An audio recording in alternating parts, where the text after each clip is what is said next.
سيدنا والمرسلين وعلى آله وأصحابه أجمعين ومن اتبعهم إلى يوم الدين. أما بعد فأعوذ بالله من الشيطان الرجيم. بسم الله الرحمن الرحيم. وعد الله الذين آمنوا منكم وعملوا الصالحات ليستخلفنهم في الأرض كما استخلف الذين من قبلهم وليمكنن لهم دينهم الذي ارتضى لهم وليبدلنهم من بعد خوفهم أمنا يعبدونني لا يشركون بي شيئا ومن كفر بعد ذلك فأولئك هم الفاسقون. صدق الله مولانا العظيم وصدق رسوله النبي الكريم الأمين الرؤوف الرحيم. إن الله وملائكته يصلون على النبي يا أيها الذين آمنوا صلوا عليه وسلموا تسليما. الصلاة والسلام عليك يا سيدي يا رسول الله وعلى آلك وأصحابك يا سيدي يا حبيب الله. الصلاة والسلام عليك يا سيدي يا نبي الله وعلى آلك وأصحابك يا سيدي يا رحمة للعالمين. مولاي صل وسلم دائما أبدا على حبيبك خير الخلق كلهم هو الحبيب الذي ترجى شفاعته لكل هول من الأهوال مقتهم. يا رب بالمصطفى بلغ مقاصدنا اغفر لنا ما مضى یا واسع الکرم. معزز محتشم سامعین و حاضرین طلباء کرام، بحمد اللہ تعالی آج دو روزہ دورہ تحقیق المسائل کی پہلی نشست جو کہ جامعہ فیضان بریلی شریف مانا والا ہمارے فاضل محترم حضرت علامہ مولانا محمد جمیل قادری رضوی حافظہ اللہ کے زیر انتظام اور عالم نبیل سرمایہ اہل سنت مجاہد اہل سنت مصنف کتب کثیرہ حضرت مولانا ابو حذیفہ محمد کاشف اقبال مدنی صاحب حافظہ اللہ آپ کی زیر صدارت منعقد ہے، جس میں ہم شرکت کی سعادت حاصل کر رہے ہیں. ہماری اس پہلی نشست جو کہ دورہ تحقیق المسائل کی پہلی نشست ہے، اس میں جو پہلا موضوع ہے اس کا عنوان ہے مسئلہ امامت و خلافت کی شرعی حیثیت. اہل سنت و جماعت کا روافض کے ساتھ، شیعہ کے ساتھ جن مسائل کے اندر بنیادی اختلاف ہے، ان بنیادی مسائل میں سے ایک مسئلہ ہے مسئلہ امامت و خلافت. امامت و خلافت کا مسئلہ یہ بڑا معرکۃ الآراء مسئلہ ہے، اور روافض کا جو دعویٰ ہے، نظریہ ہے، اس کو بھی ہم نے سمجھنا ہے، اور اہل سنت و جماعت کا اس مسئلہ کے حوالے سے جو موقف ہے اس کو بھی سمجھنا ہے. روافض کا اس مسئلہ میں دعویٰ کیا ہے، ہمارا اہل سنت و جماعت کا دعویٰ کیا ہے. وہ روافض عقیدہ امامت و خلافت کو کیا حیثیت دیتے ہیں، اس کی حیثیت ان کے ہاں کیا ہے اور اہل سنت و جماعت کے ہاں کیا ہے. پھر روافض اس پر کچھ جو دلائل دیتے ہیں ان کے جوابات انشاءاللہ تعالی بیان کر رہے ہیں. تو موضوع ہے ہمارا مسئلہ امامت و خلافت.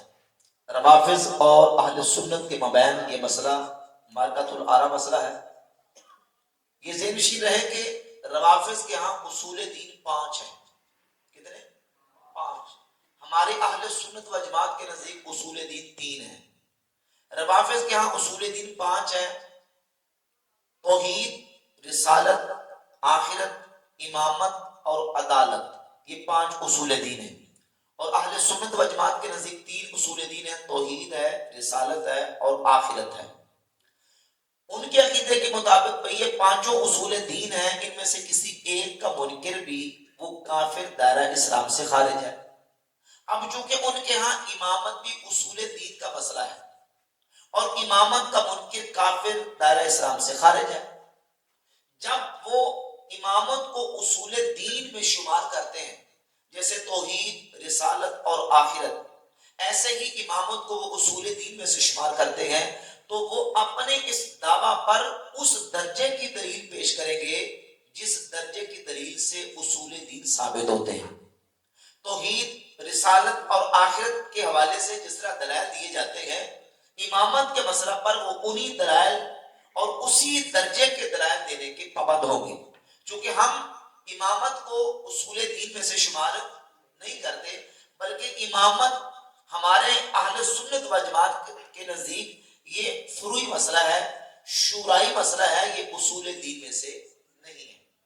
پھر روافض کے ہاں امامت کے حوالے سے جو ان کا عقیدہ ہے وہ یہ ہے کہ یہ منصوص من اللہ بالعلم ہے، منصوص من اللہ بالعلم ہے، یعنی اللہ رب العزت کی طرف سے ان کے عقیدے کے مطابق 12 امام ان پر نص آ چکی ہے، اور ان اماموں میں سے کسی ایک امام کی امامت کا منکر بھی وہ اصول دین کا منکر ہے اور وہ کافر دائرہ اسلام سے خارج ہے ان کے عقیدے کے مطابق۔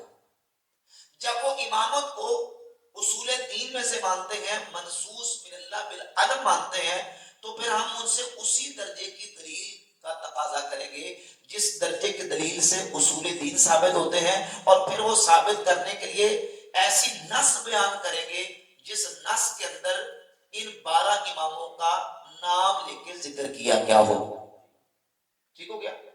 ہمارے اہل سنت و جماعت کے نزدیک امامت و خلافت کا مسئلہ فروعی مسئلہ، شورعی مسئلہ، اور یہ منصوص من اللہ بالعلم نہیں ہے۔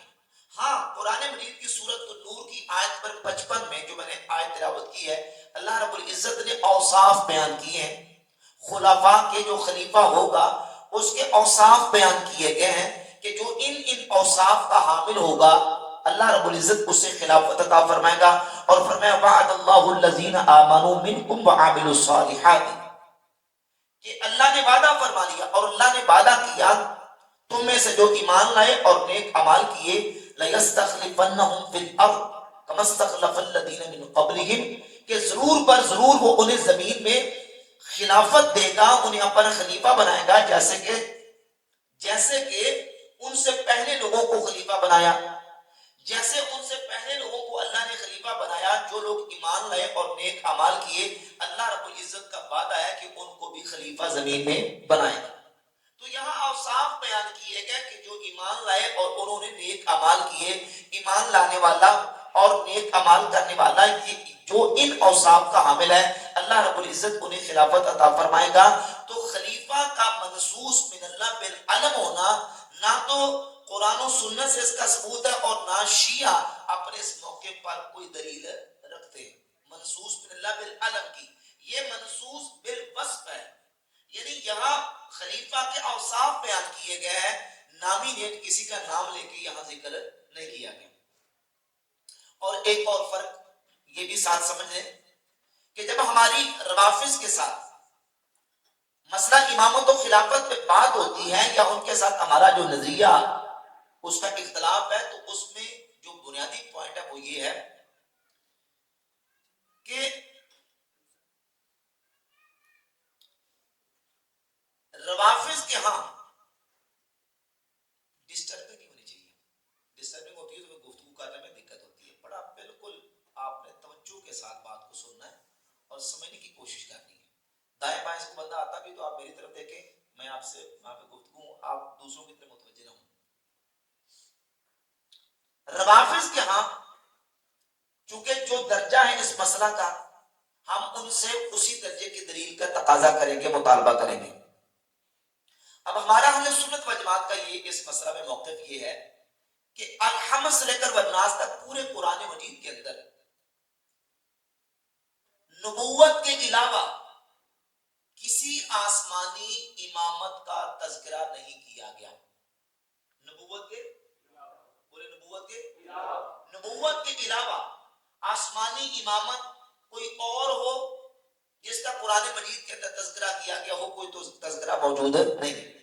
روافض قرآن مجید سے آیات بھی پڑھ کے استدلال کرتے ہیں، اور وہاں امامت یا امام کا تذکرہ بھی ہے، لیکن وہ نبوت والی امامت ہے، نبوت سے ہٹ کر کوئی اور آسمانی امامت، اس کا ذکر قرآن و سنت کے اندر کہیں بھی موجود نہیں۔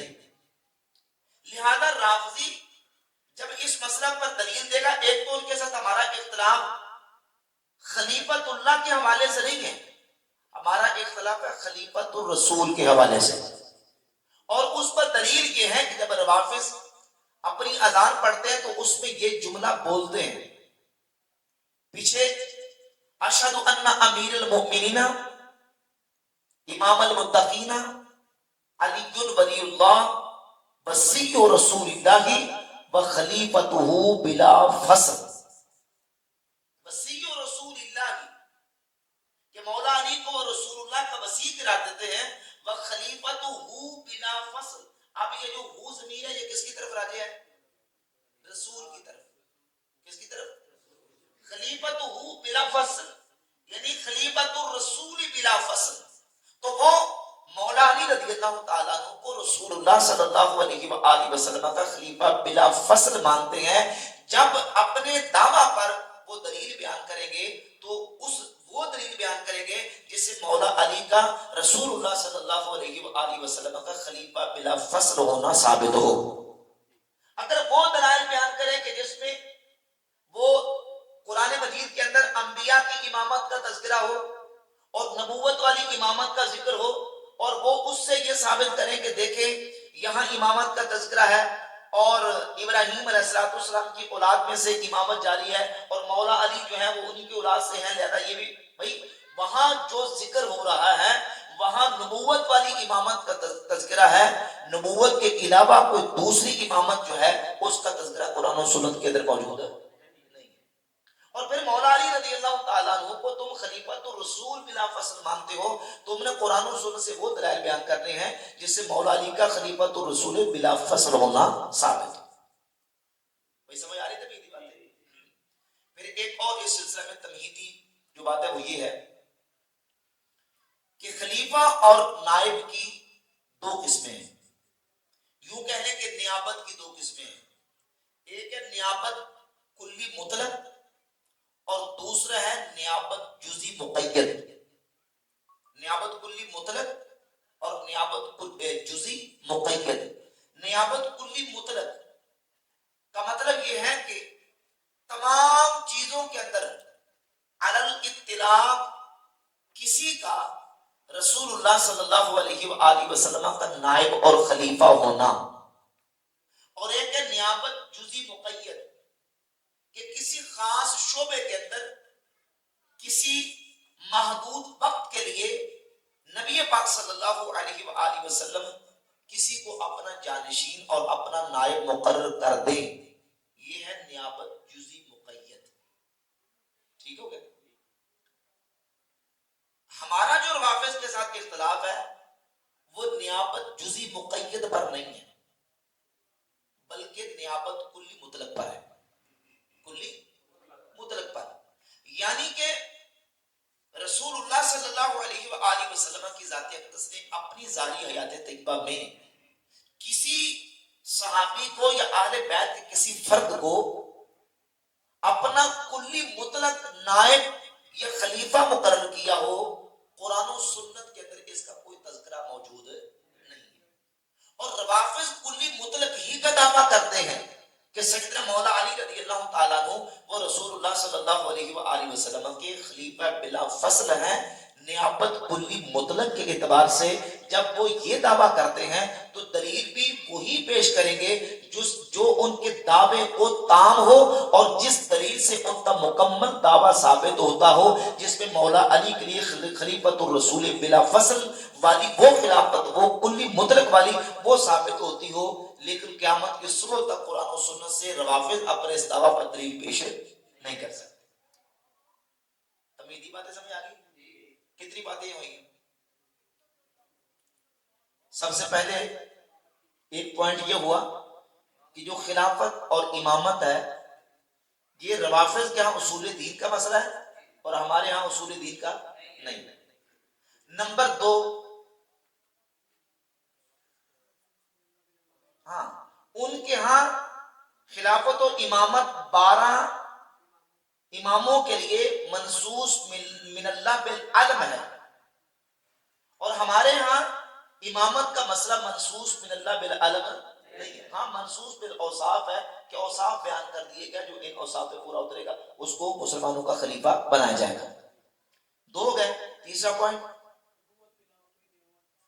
ہاں قرآن و سنت کے اندر نبوت کے علاوہ کسی دوسری امامت کا تذکرہ موجود نہیں ہے. اور تیسرا، ہاں روافظ کے ساتھ ہمارا جو اختلاف ہے وہ کس مسئلہ میں ہے؟ خلیفت الرسول بلا فصل پر. خلیفت اللہ کے حوالے سے ہمارا مین اختلاف جو نا وہ یہ ہے کہ وہ خلیفت الرسول بلا فصل مانتے ہیں، رسول اللہ صلی اللہ علیہ وآلہ وسلم کا مولا علی کو خلیفہ بلا فصل مانتے ہیں. اس مسئلے میں اختلاف ہے کہ انہوں نے وہ دلیل بیان کرنی ہے جس سے مولا علی کا خلیفت الرسول بلا فصل ہونا ثابت ہوتا ہو. اور اللہ، ہاں اب آخری پوائنٹ یہ ہے کہ نیابت کی 2 قسمیں ہیں، نیابت کلی مطلق اور نیابت جزئی مقید. تو روافظ کے ساتھ ہمارا جو اختلاف ہے وہ نیابت کلی مطلق میں ہے، اور اپنے اس دعویٰ پر روافظ کے پاس کوئی دلیل موجود نہیں. ٹھیک ہو گیا؟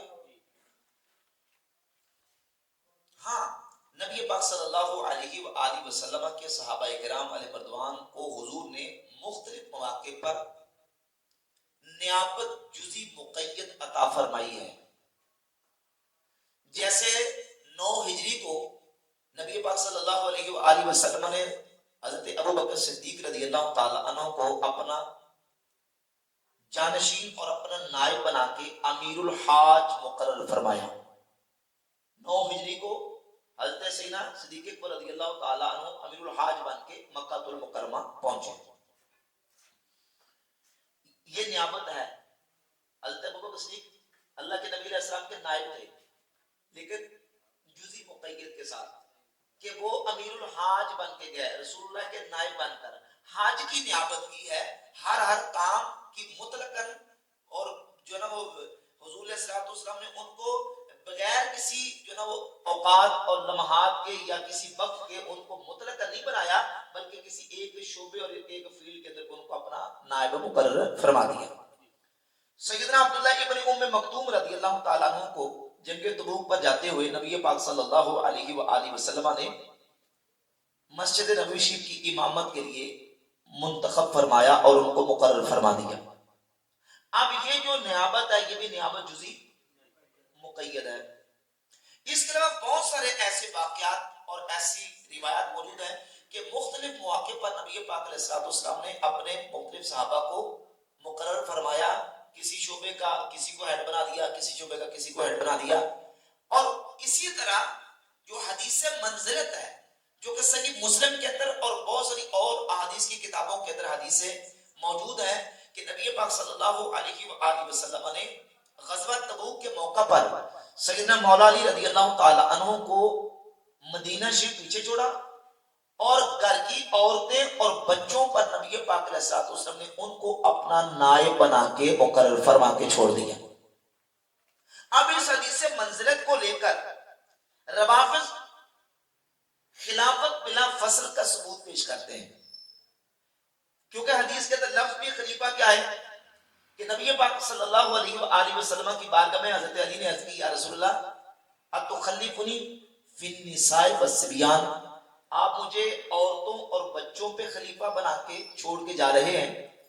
کیا بنا کے جا رہے ہیں؟ خلیفہ بنا کے جا رہے ہیں. تو نبی پاک صلی اللہ علیہ وآلہ وسلم نے فرمایا، اما ترضى ان تكون منی بمنزلۃ ہارون من موسیٰ، اے علی کیا تم اس بات پر راضی نہیں کہ تمہیں میرے ساتھ وہ نسبت ہے جو ہارون علیہ السلام کو موسیٰ علیہ السلام کے ساتھ تھی. جو ہارون علیہ السلام کو موسیٰ علیہ السلام کے ساتھ نسبت تھی، تمہیں میرے ساتھ وہ نسبت ہے، کیا تم اس بات پر راضی نہیں؟ وہ کہتے ہیں یہ حدیث منزلت جو ہے، اس حدیث کے اندر حضرت علی رضی اللہ تعالیٰ عنہ کی خلافت کا تذکرہ موجود ہے، اور اس حدیث سے حضرت علی کا خلیفہ بلا فصل ہونا ثابت ہوتا ہے. سمجھ آ رہی کہ نہیں آ رہی؟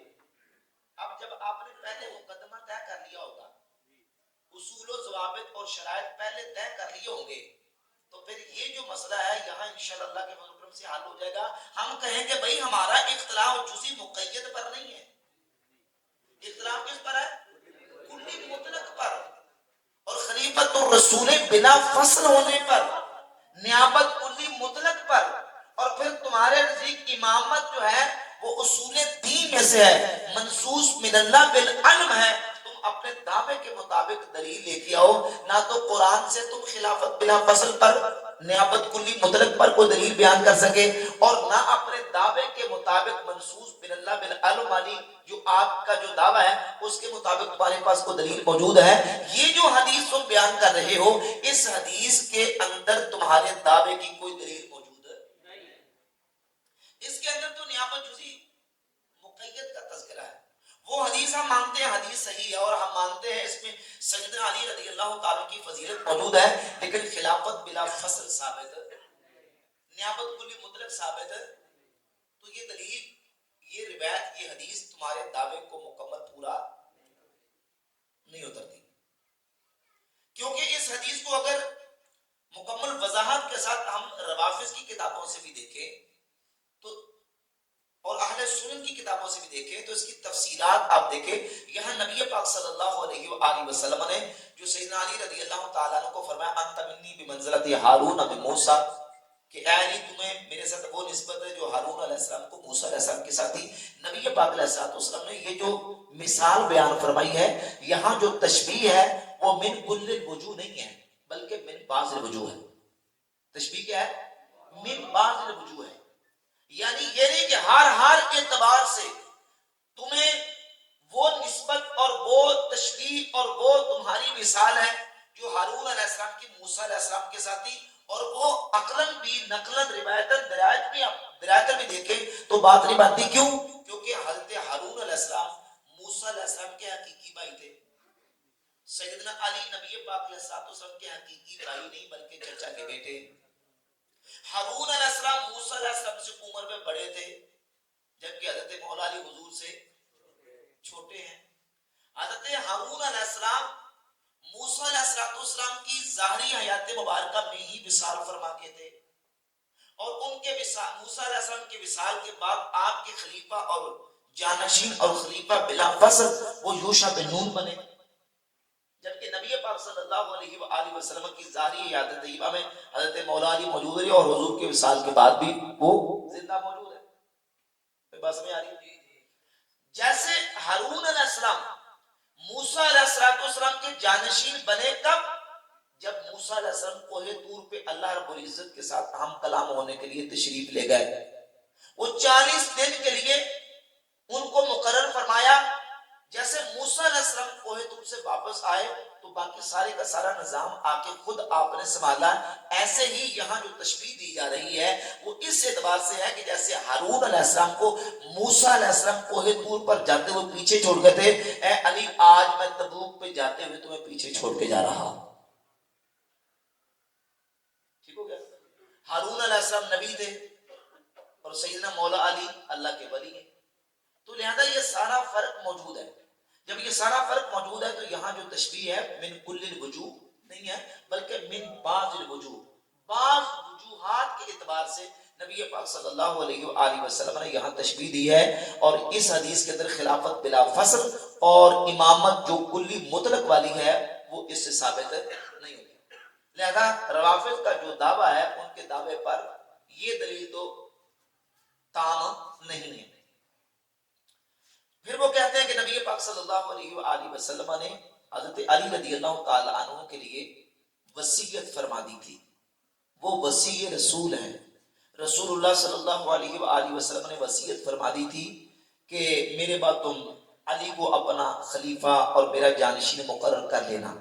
جبکہ اہل سنت و جماعت کی احادیث کی کتابوں کے اندر ایسی کوئی بھی صحیح سند کے ساتھ روایت موجود نہیں. ہاں اس کے برخلاف روایات و احادیث، روایات، آثار اور احادیث موجود ہے جس میں اس بات کی نفی موجود ہے اور واضح طور پہ موجود ہے کہ نبی پاک صلی اللہ علیہ وآلہ وسلم نے اپنا وسیع اور اپنا جانشین کلی مطلق کے ساتھ اپنی ظاہری حیات طیبہ میں، ظاہری حیات مبارکہ میں کسی کو مقرر نہیں فرمایا۔ اس سلسلہ میں چند میں آپ کے سامنے روایات رکھ دیتا ہوں۔ صحیح مسلم کے اندر 4231 نمبر 4231 نمبر حدیث ہے۔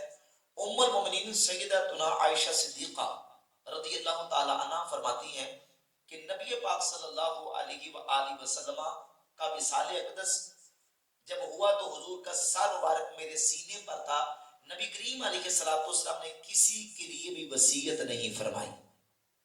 وصیت صحیح مسلم کی 4231 نمبر حدیث ہے۔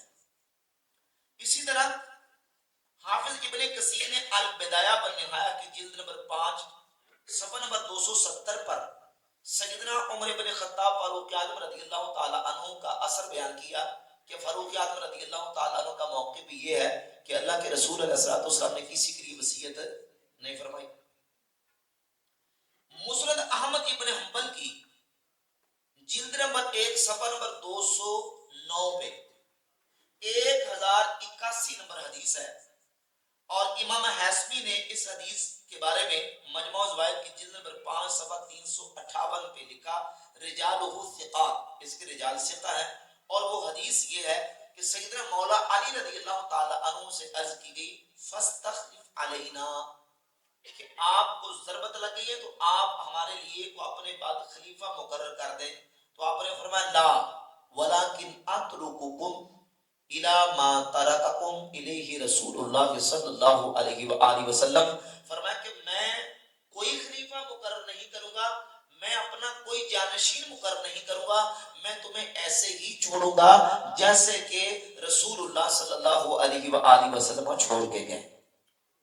مولا علی کا فرمان بھی آ گیا کہ اللہ کے رسول علیہ الصلوۃ والسلام نے کسی کے لیے خلافت کی وصیت نہیں فرمائی۔ اسی طرح مصنف ابن ابی شیبہ کی جلد نمبر 7 صفحہ نمبر 309 پہ اور مسند ابی یعلا میں حدیث نمبر 2563 موجود ہے، سیدنا عبداللہ ابن عباس رضی اللہ تعالی عنہما سے کہ عبداللہ ابن عباس فرماتے ہیں ان رسول اللہ صلی اللہ علیہ وسلم لم یوسی، نبی پاک صلی اللہ علیہ وآلہ وسلم نے کسی کے لیے بھی وصیت نہیں فرمائی۔ کتنے والے ہو گئے؟ سیدنا عبداللہ ابن عباس سے، سیدنا مولا علی سے، سیدنا فاروق اعظم سے، اور سیدتنا عائشہ صدیقہ رضی اللہ تعالی عنہم اجمعین۔ یہ حوالہ جات میں نے ریفرنس پورے مکمل دے دیا آپ کے سامنے، احادیث کی کتابوں کے اندر موجود ہے کہ صحابہ کرام علیہ رضوان واضح طور پر فرما رہے ہیں کہ نبی پاک علیہ الصلوۃ والسلام نے کسی کے لیے وصیت نہیں فرمائی۔ لہذا وصیت کا دعویٰ کرنا کہ نبی پاک علیہ السلام کسی کے لیے وصیت فرما گئے تھے کہ ان کو میرے بعد میرا جو نا وہ جانشین بنا لینا اور ان کو میرے بعد خلیفہ بنا لینا، ایسا نبی پاک علیہ الصلوۃ والسلام سے ثابت نہیں ہے۔ ہاں رسول اللہ صلی اللہ علیہ وآلہ وسلم نے کچھ اشارے ایسے چھوڑے ہیں جن کی بنیاد پہ صحابہ کرام رضی اللہ تعالی عنہم بھی سمجھے، اور صحابہ کرام علیہ رضوان نے اسی پر اتفاق بعد میں کر لیا کہ رسول اللہ صلی اللہ علیہ وآلہ وسلم کے جانشین اور خلیفہ بلا فصل جو سب سے اول حیثیت رکھتے ہیں وہ ذات ابو بکر صدیق رضی اللہ تعالیٰ عنہ۔ صحیح بخاری کی 3659 نمبر حدیث ہے، نبی پاک صلی اللہ علیہ وسلم کی بارگاہ اقدس میں ایک عورت آئی، حضور ایک مسئلہ ہے، تو آپ علیہ الصلوۃ والسلام نے فرمایا کہ کل آنا، تو اس نے عرض کی حضور اگر میں کل آؤں اور آپ کو نہ پاؤں تو پھر؟ فرمایا ان لم تجدینی فاتی ابا بکر، اگر تو مجھے نہ پائے تو ابو بکر کے پاس آ جا۔ کس کے پاس آ جانا؟ یہ بھی اشارہ ہے۔ اور اس سلسلہ میں ایک حدیث جامع ترمذی میں 3671، جو ساتھی لکھ رہے ہیں وہ جلدی جلدی لکھتے جائیں، الرٹ ہو کے بیٹھے، بالکل ایکٹیو ہو کے۔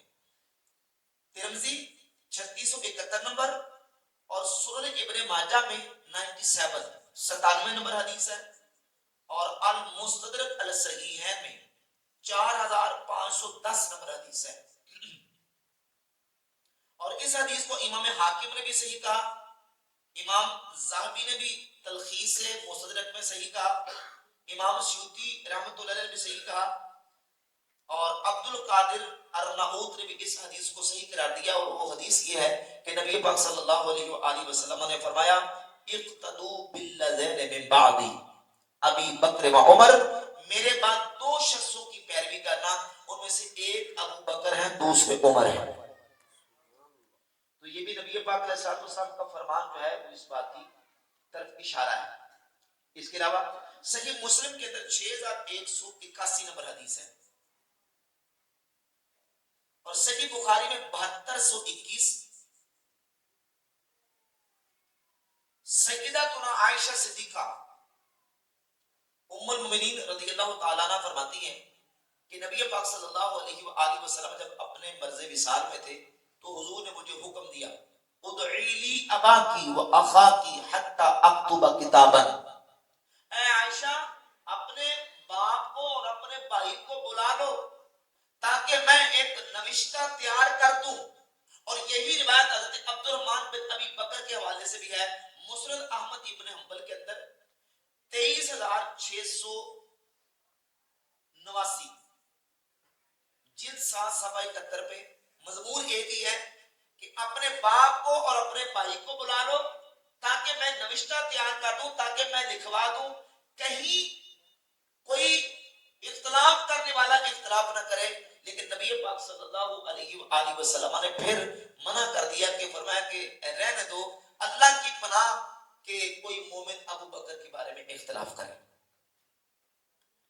ٹھیک ہو گیا؟ اس کے علاوہ اور بہت ساری روایات ہیں جن میں سے خلاصہ تن صرف حوالہ جات نکلے، میں دو روایتوں کو ملا کے بیان کر دیتا ہوں۔ ایک روایت المستدرک الصحیحین میں 4516 نمبر ہے، جس کا تعلق قبیلہ بنو مستلق کے ساتھ ہے، اور دوسری روایت المعجم الکبیر للطبرانی کے اندر ہے 13914 نمبر۔ دونوں روایتوں کا خلاصہ یہ ہے کہ سیدنا انس بن مالک رضی اللہ تعالیٰ عنہ والی روایت والی قبیلہ بنو مستلق نے حضرت انس بن مالک کو بھیجا کہ نبی پاک صلی اللہ علیہ وسلم کی بارگاہ اقدس میں جا کے سوال کریں کہ حضور اب آپ کی ظاہری حیات طیبہ میں تو ہم زکوٰۃ کا مال آ کے آپ کو جمع کرواتے ہیں، اے اللہ کے نبی علیہ الصلوۃ والسلام آپ کے وصال کے بعد ہم زکوٰۃ کا مال آ کے کن کو جمع کروائیں؟ تو حضور سے جب پوچھا گیا تو آپ نے فرمایا کہ ابو بکر صدیق کو۔ عرض کی کہ حضور ان کے بعد؟ تو فرمایا ان کے بعد عمر بن خطاب کو۔ یہاں صراحت کے ساتھ خلافت کا اس بات تو نہیں ہے، لیکن اشارہ نبی پاک علیہ الصلوۃ والسلام نے دے دیا کہ میرے بعد خلیفہ میرے ابو بکر صدیق بنیں گے، پھر عمر فاروق رضی اللہ تعالیٰ۔ اس کے علاوہ اور بہت ساری روایات اور احادیث موجود ہیں جن کے اندر جو یہ اشارے موجود ہیں۔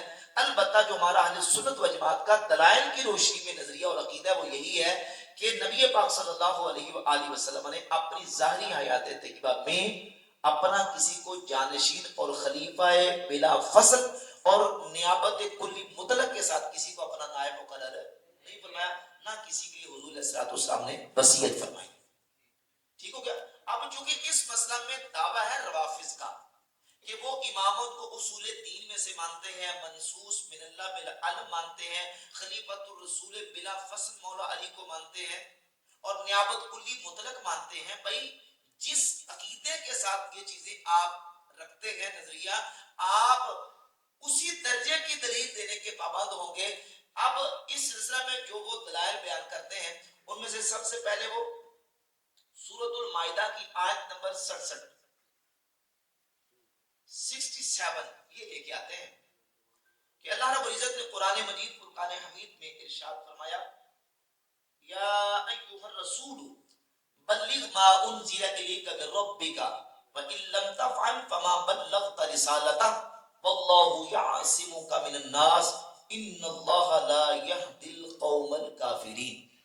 کہتے ہیں سورۃ المائدہ کی آیت نمبر 67، اس آیت میں اللہ رب العزت نے ارشاد فرمایا کہ اے رسول بلغ ما انزل الیک من ربک، جو آپ کے رب کی طرف سے آپ پر نازل کیا گیا اس کو پہنچا دو۔ وَإِن لَّمْ تَفْعَلْ فَمَا بَلَّغْتَ رِسَالَتَهُ، اگر آپ نے ایسا نہ کیا تو آپ نے پیغام پہنچانے کا حق ادا نہیں کیا۔ وَاللَّهُ يَعْصِمُكَ مِنَ النَّاسِ، اور اللہ تعالیٰ لوگوں سے آپ کی حفاظت فرمائے گا۔ إِنَّ اللَّهَ لَا يَهْدِي الْقَوْمَ الْكَافِرِينَ، بے شک اللہ کافر قوم کو ہدایت نہیں دیتا۔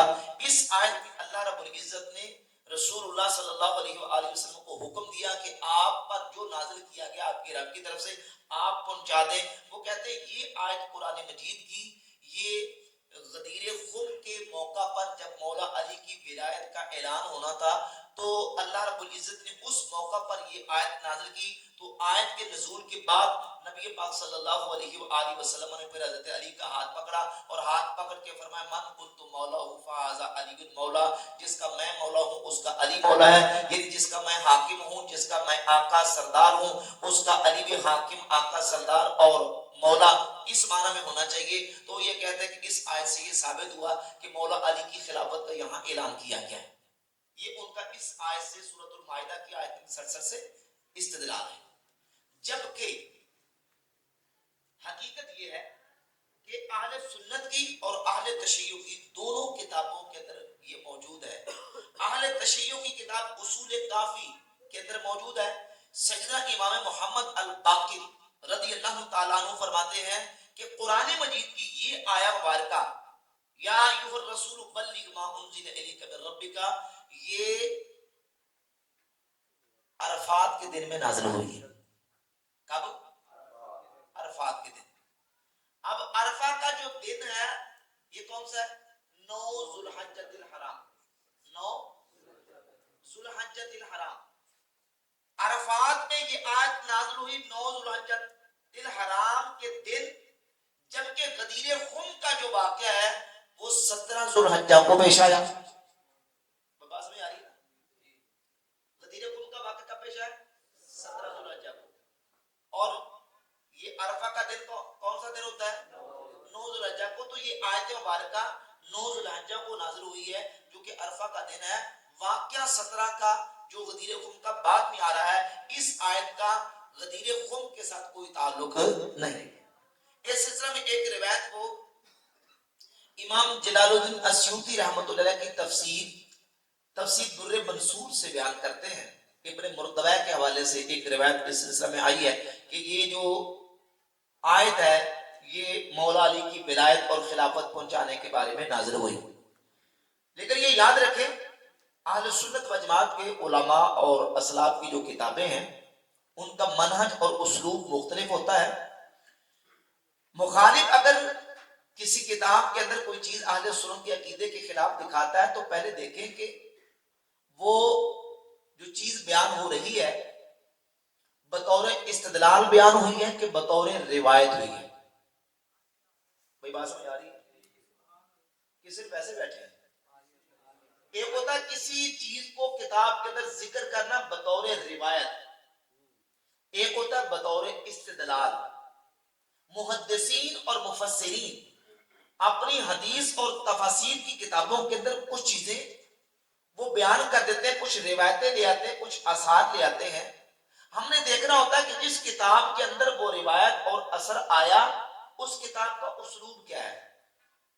اسلوب پہلے دیکھیں گے وہ بات روایتاً ذکر کی گئی ہے یا استدلالاً ذکر کی گئی ہے. امام جلال الدین السیوطی رحمۃ اللہ علیہ اہل سنت کے امام ہیں, لیکن ان کی کتاب تفسیر الدر المنصور جو تفسیر ہے اس کا منہج اور اسلوب یہ ہے کہ وہ ایک آیت کے متعلق جہاں کہیں بھی کوئی روایت بھی ذکر ہوئی ہے ان کا جو اصل میں منہج وہ یہ ہے کہ وہ اس آیت سے متعلقہ جتنی روایتیں ہیں وہ ساری اس آیت کے نیچے جمع کر دیتے ہیں. وہ روایت صحیح ہے, ضعیف ہے, موضوع ہے, جس طرح کی بھی ہے, بے سند ہے, جس طرح کی بھی روایت ہے, وہ روایت آیت سے متعلق ہے تو اس کو وہ ذکر کر دیتے ہیں. اب جب امام سیوطی رحمۃ اللہ ذکر کرتے ہیں تو اس کا ریفرنس بھی دیتے ہیں کہ یہ فلاں کتاب کے اندر یا فلاں سے یہ روایت ہے اور یہ روایت اس سند کے ساتھ, اس سند تو ذکر نہیں کرتے لیکن ریفرنس دیتے ہیں, حوالہ دیتے ہیں. تو اب اس کا جو فیصلہ ہے وہ قاری پر ہوتا ہے, پڑھنے والے پر, محقق پر, ریسرچر پر. اس نے تحقیق کرنی ہوتی ہے کہ اس آیت کے تحت اس کی تفسیر میں جتنی حدیثیں اور آثار آئے ان میں سے کون سا اثر اور کون سی حدیث ہے جو صحیح ہے, کون سی ضعیف ہے. تو اب یہ جو روایت ہے یہ بالکل بے سند, مردود, اس کی کوئی سند موجود دنیا میں کہیں اس کی کوئی سند موجود نہیں ہے. یہ روایت جو بے سند امام سیوطی رحمۃ اللہ علیہ نے ذکر کی ہے، امام سیوطی اپنے منہج کے مطابق لے کے آ رہے ہیں. وہ یہ نہیں کہہ رہے کہ اس کو مان لو، یا وہ اس روایت سے استدلال نہیں کر رہے کہ اس سے استدلال کر کے اس کو دلیل بنایا جائے. بھائی دلیل اس کو بنائیں گے جو سند صحیح کے ساتھ ثابت ہوگی، حسن درجے کی سند کے ساتھ ثابت ہوگی. جو صحیح ثابت نہیں ہے، اگر وہ بے سند یا ضعیف یا موضوع قسم کی عقائد اور مسائل کے باب میں آئے گی تو اس کو دلیل نہیں بنایا جا سکتا. لہذا امام سیوطی رحمۃ اللہ کا صرف ذکر کر دینا کافی نہیں ہے. ہاں کوئی ہمارا اہل سنت کا عالم استدلال کرے تو پھر مد مقابل ہمیں الزام دے سکتا ہے کہ دیکھیں آپ کی فلاں کتاب کے اندر آپ کے عالم نے اس بات سے استدلال کیا ہے. لہذا یہ جو اس کی تفسیر کے حوالے سے روافض سورۃ المائدہ کی آیت 67 کے ضمن میں یہ ایک بے سند قسم کا جو استدلال کرتے ہیں روایت سے، اس کا کوئی ثبوت نہیں ہے. ٹھیک ہو گیا.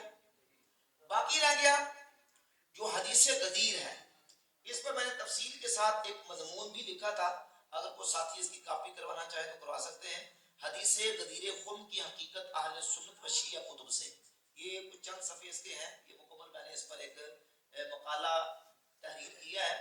اور حدیث غدیر کی تخریج اور اس کا حکم اور حدیث غدیر کے اوپر محدثین کی جو آراء ہیں اور اس حدیث غدیر کا اہل سنت و جماعت کے ہاں جو اس کا صحیح معنی اور صحیح مفہوم ہے، وہ بحمد اللہ تعالیٰ میں نے تفصیل کے ساتھ اس کو بیان کیا ہے.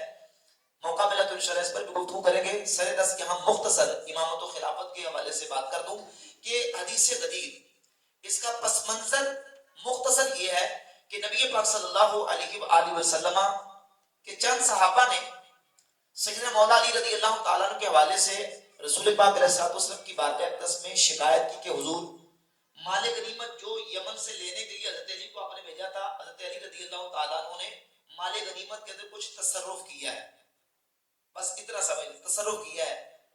تو نبی پاک صلی اللہ علیہ وآلہ وسلم کی بارگاہ اقدس میں جب حضرت علی رضی اللہ تعالیٰ کے بارے میں شکایت کی گئی، دیکھیں نا حضرت علی رضی اللہ تعالیٰ عنہ نے جو تصرف کیا ہے تو مولا علی کا اس مال غنیمت میں حق تھا، نہ حق تصرف ان کا حق تھا. لیکن صحابہ نے یہ سمجھا کہ حضرت علی نے جو تصرف کیا یہ درست نہیں کیا اور آگے نبی پاک علیہ الصلوۃ والسلام کی بارگاہ اقدس میں شکایت لگا دی. تو رسول اللہ صلی اللہ علیہ وآلہ وسلم نے ان کو تنبیہ فرمائی، ان صحابہ کو جنہوں نے حضرت علی رضی اللہ تعالیٰ عنہ کے بارے میں شکایت لگائی. نبی پاک علیہ الصلوۃ والسلام نے ان کو بتایا اور ان سے پوچھا الست اولا بکم من انفسکم، اے صحابہ کیا میں تمہیں تمہاری جانوں سے زیادہ پیارا اور عزیز محبوب نہیں؟ قالوا بلا، انہوں نے عرض کی حضور کیوں نہیں؟ تو فرمایا من کنت مولاہ فہذا علی مولاہ، جس کا میں مولا ہوں اس کا علی مولا ہے، جس کا میں مولا ہوں اس کا علی مولا ہے. اب یہ جملہ درمیان میں آیا، اس کو ہم بعد میں ڈسکس کریں گے. اگلا جملہ یہ ہے کہ اللہم بالی من بالاہ، یا اللہ جو علی سے پیار کرے تو اس سے پیار کر. اس حدیث کے اندر من کنت مولا فہذا علی المولا اس جملے سے پہلے ہے الست اولا بکم من انفسکم، اور بعد میں ہے اللہم بالی من بالاہ آدی من آداہ، یا اللہ جو علی سے پیار کرے تو اس سے پیار کر. اور پہلے کیا ہے کہ کیا میں تمہیں تمہاری جانوں سے زیادہ پیارا نہیں؟ پہلے بھی پیار کا ذکر ہے، بعد میں بھی پیار اور محبت کا ذکر ہے، اور درمیان میں یہ جملہ ہے من قلت مولا فہذا علی مولا. اب یہاں لفظ ہے مولا، مولا بمانا اولا. روافض استدلال یہ کرتے ہیں کہ یہاں اولا بالتصرف مراد ہے، یعنی جس طرح میں تمہیں تمہاری جانوں سے زیادہ تم پر حق رکھتا ہوں، تمہارا آقا ہوں، تمہارا سردار ہوں، تمہارا حاکم ہوں، علی بھی تمہارے حاکم ہیں، تم علی کو اپنا حاکم تسلیم کرو. اولا بالتصرف مراد ہے، یہاں اولا بالمحبت مراد نہیں. یہ رافضیوں کا عقیدہ ہے، ہم کہتے نہیں، یہاں مولا مانا اولا، اولا بالمحبت مراد ہے، اولا بالتصرف مراد نہیں. کیونکہ حدیث کا سیاق و سباق کرینہ واضح ہے اس بات پہ کہ کیونکہ رسول پاک علیہ الصلوۃ والسلام نے سیاق و سباق کے اندر محبت کی بات کی ہے، پیار کی بات کی ہے کہ کیا میں تمہیں تمہاری جانوں سے زیادہ پیارا نہیں؟ عرض کی حضور کیوں نہیں؟ فرمایا من کنت مولا فہذا علی مولا، اور آگے فرمایا اللہ مبالی من والہ، یا اللہ جو علی سے پیار کرے تو اس سے پیار کر۔ پہلے بھی پیار محبت کا تذکرہ اور بعد میں بھی پیار محبت کا تذکرہ، اور درمیان میں یہ جملہ ہے کیا؟ من کنت مولا فہذا علی مولا۔ وہ کہتے ہیں کہ یہاں اولا بالتصرف مراد ہے، یعنی علی حاکم ہے۔ تو ہم یہ کہتے ہیں، یہ بتاؤ اگر یہاں مولا علی رضی اللہ تعالیٰ کو اولا بالتصرف مراد لیا جائے، یہ بتاؤ کہ سیدنا علی رضی اللہ تعالیٰ عنہ نبی پاک صلی اللہ علیہ وآلہ وسلم کی ظاہری حیات طیبہ میں بھی مولا تھے کہ نہیں؟ بولے تھے بھائی؟ ہم ان سے پوچھیں گے، ہمارے اہل سنت کے عقیدے کے مطابق نبی پاک علیہ الصلوۃ والسلام کی ظاہری حیات طیبہ میں بھی مولا تھے، اور حضور کی کہ وصال کے بعد بھی اور آج بھی مولا ہے۔ اس وقت بھی مولا تھے اور آج بھی مولا ہے۔ ہم تم سے پوچھتے ہیں روابط، تم بتاؤ کہ حضور کی ظاہری حیات طیبہ میں مولا تھے؟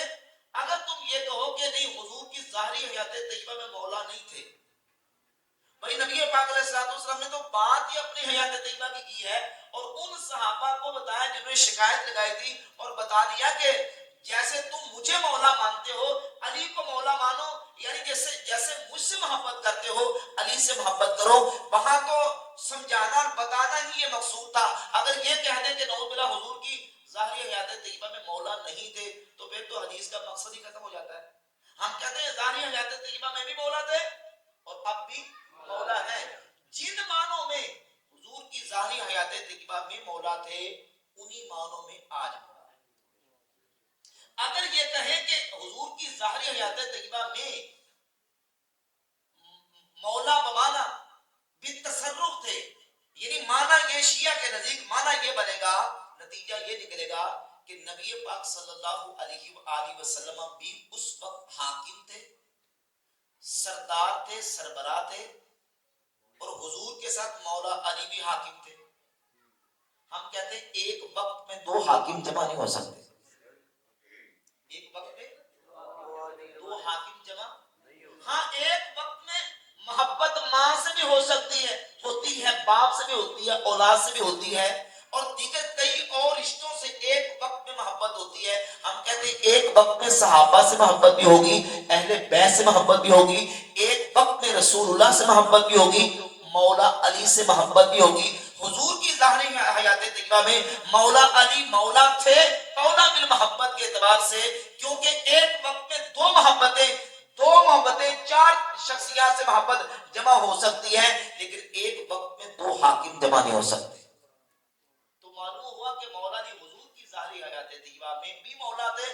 جن معنوں میں حضور کی ظاہری حیات طیبہ میں مولا تھے، انہی معنوں میں آج مولا علی مولا ہے، اور وہ اس وقت ہی مانا تھا اولا بالمحبت کے اعتبار سے، محبوب ہونے کے اعتبار سے۔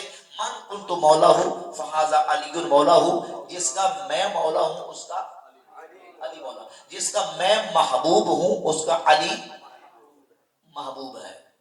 تو لہذا اس حدیث کے اندر بھی خلافت بلا فصل کا ذکر ہے، نیابت کلی مطلق کا ذکر ہے، خلیفت الرسول بلا فصل کا ذکر ہے، منصوص من اللہ بالعلم کا ذکر ہے، اور پھر خلافت جو اصول دین میں سے ہے روافض کے ہاں، اس کا ثبوت بھی اس حدیث کے اندر موجود ہے نہیں ہے، کیونکہ اصول دین وہ نصوص قطعیہ سے ثابت ہوتے ہیں، نصوص قطعیہ سے ثابت ہوتے ہیں، یا قرآن مجید کی نص قطعی سے ثابت ہوگا، یا احادیث سے متواترہ اس سلسلہ میں لے کے آنی پڑے گی، جبکہ روافض کے پاس نہ تو قرآن کی نصوص قطعیہ اپنے اس دعویٰ کے لیے موجود ہیں، اور نہ احادیث متواترہ۔ یہ جو حدیث ہے من کنت مولا فہذا علی مولا، یہ حدیث صحیح ہے، البتہ بعض محدثین نے اس پر کچھ کلام بھی کیا ہے، بعض محدثین نے اس پر کلام کرتے ہوئے اس حدیث کو ریجیکٹ بھی کیا ہے، جیسے امام ابو حاتم الرازی،